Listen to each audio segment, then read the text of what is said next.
What's up, guys? Pimp My Shed here. This is going to be Game of the Year thoughts.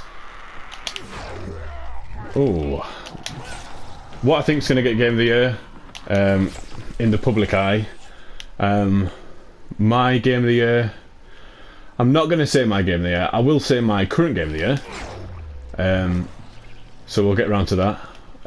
But this year for games, it hasn't really been a year where there hasn't been anything absolutely mind-blowing.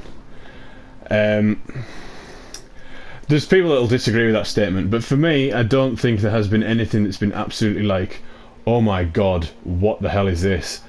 It's kind of been... It's been a good year for games, and it's been a really good few months for games, and it's still, you know, the best is yet to come. You've got Fallout and Battlefront coming out, and and the new Black Ops 3, which is supposed to be like a totally different take on the franchise, but we've heard that before, and Assassin's Creed tomorrow. But as far as games go, I think it's been a really slow... I mean, this is what... The thing is, this is like the second year of the PlayStation 4. This, you know, it takes at least two to 3 years to really get into the meat and potatoes of the console and like what game developers and stuff can do. But there's four games that I've picked out, and I've just maybe thought of a fifth one just because of graphics. But there's four games that I've picked that are my contenders so far for Game of the Year, and that is this game, Dying Light, purely because, well, I'll name them first and then I'll talk about them. But it's Dying Light, The Witcher 3, Metal Gear Solid 5, Max Payne, and I was going to say Killzone Shadowfall, but I'm not going to say it now, but I'll tell you why at the end. This game, purely because I spent a lot of time with this game. I've done a lot of this, you know, leveled up my character skill tree on all three, apart from this last one, which I'm doing. Got doing a lot of side quests, a lot of replayability, absolutely brilliant that you can play with four of your friends or four random people. The mechanics of like zombies and enemies get harder at night time. The whole parkour free running thing it seamlessly just gets around the city. The fact that the DLC, there's a season pass coming out. Well, you can buy the season pass now. It's 15 quid, or you can, and then that includes like 3 expansions, and the next expansion's like, I've seen a video of it, it's going to be like outside the city, and they've said, you know, it's that big that you need a car to get around it. It's bigger than this and the other city put together that's in the main story. So really looking forward to that. Just a really, really fun game, and it's made by the people that are like split off from the Dead Island game. This is the company that kind of fucked them off and went off and did their own thing, and it's kind of paid off because I think Dead Island's gone under now. That was coming out, but now I don't think it is.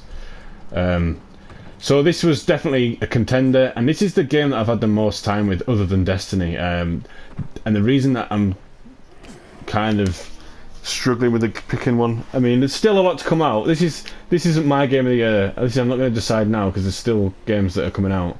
Probably won't even decide until January, just to give me a bit of time to catch up and play them. So this was a really good contender for one of them. The Witcher 3 is another one. That is a fantastic game, right up my street. A lot of fantasy kind of monsters and magic and stuff like that. Very, very into all that sort of thing. Actually bought it, played it for a bit, and then I got kind of, I wouldn't say bored with it. I think it was just a lot more coming out and stuff, and there's always another game that comes out, and it's kind of like, right, I've got to go and get that now. And then if this one, the game that I'm usually playing, kind of just sits on the shelf.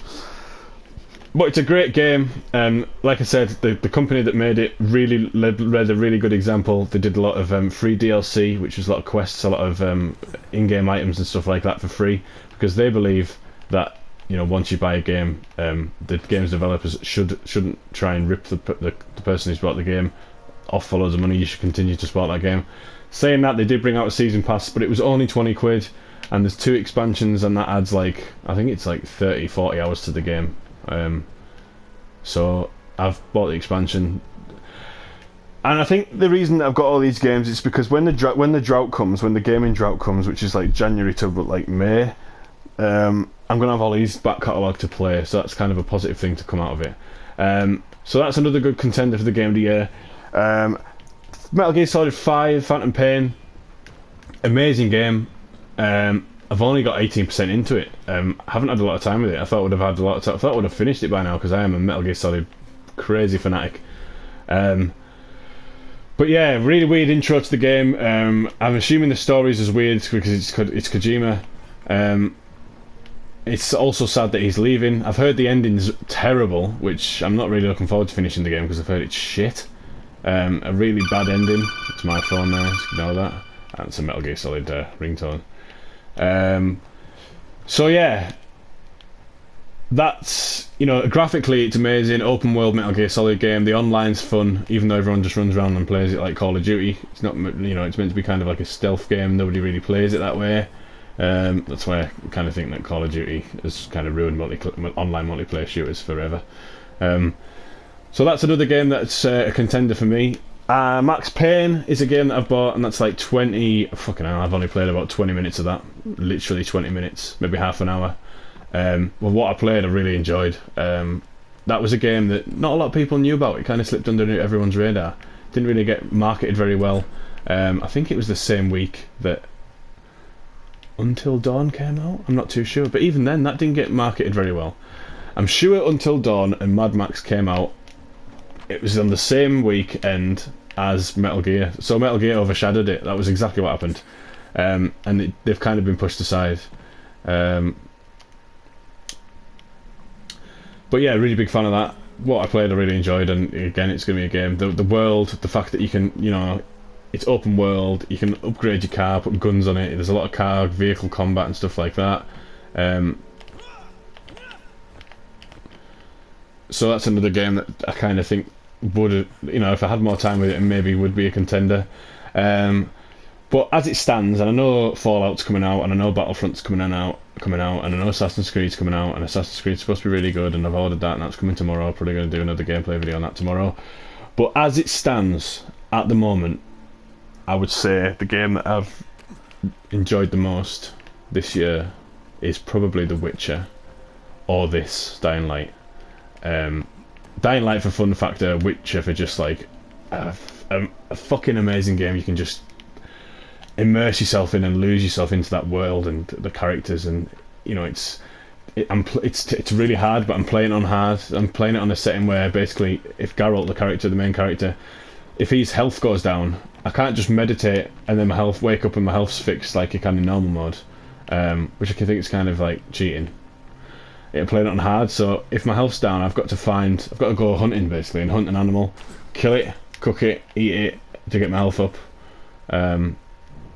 And I think it's more realistic, and I'm enjoying it more that way. But it's gonna last. I like to get my money's worth with games. I don't like to just pay 40-50 quid and then just finish it in like a day, or finish it in a weekend on a normal or easy setting, because it's just throwing your money away.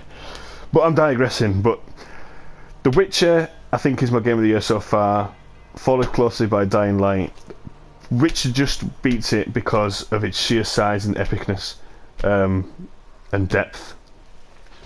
But you know, that's just my game of the year so far.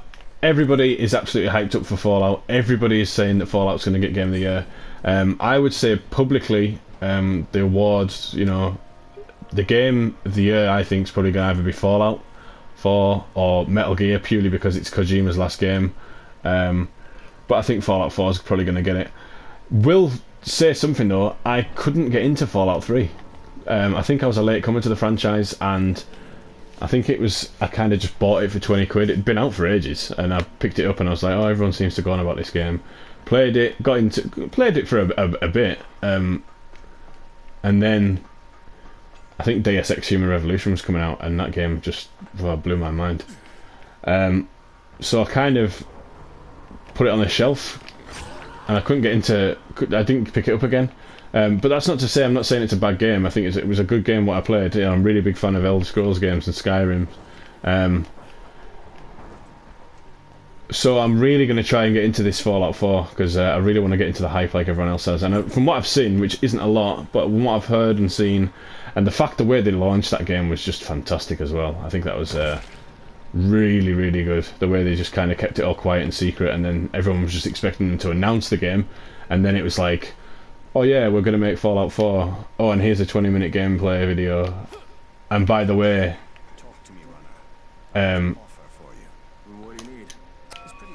by the way, we're bringing it out in November. I thought that was brilliant. You could, and that was just cheap marketing. That was brilliant. So, I think Fallout 4 is going to get the public game of the year. My game of the year so far, until I've played Fallout 4, is The Witcher 3. So yeah, that's basically it. That's the video I wanted to make. So I'm going to do another video later, maybe later on today, of my worst games of the year. There is one worst game of the year which I absolutely hate. I can't stand it and I hate it, and I think it's the worst game of the year. I'm not going to say it now, but I'm going to do another video, so tune in for that one. Leave a like, subscribe if you liked the video, leave a comment what your favourite game of the year is, or are you holding out for Fallout like everyone else seems to be. And we'll see you again for another video, guys. Thank you.